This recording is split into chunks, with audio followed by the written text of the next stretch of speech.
way to keep your computer busy rendering while you are away. The batch file is located under the menu bar under File, Batch. This will read files from a folder and process photo-rendered images using settings in the file or default settings at the time the command is executed. In this example, we have a compass file from the example folder which has 3 predefined cameras.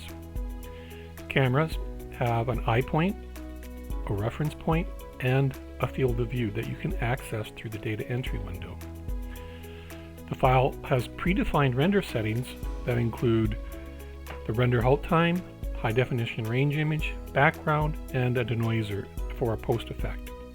Once you have your file set up, you go to the batch tool, select your import option, select your export option, select the location that you want your results to go,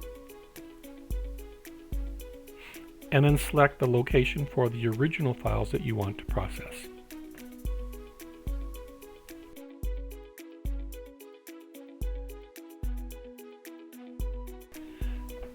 After running the batch tool, we now have 8 photo-rendered images.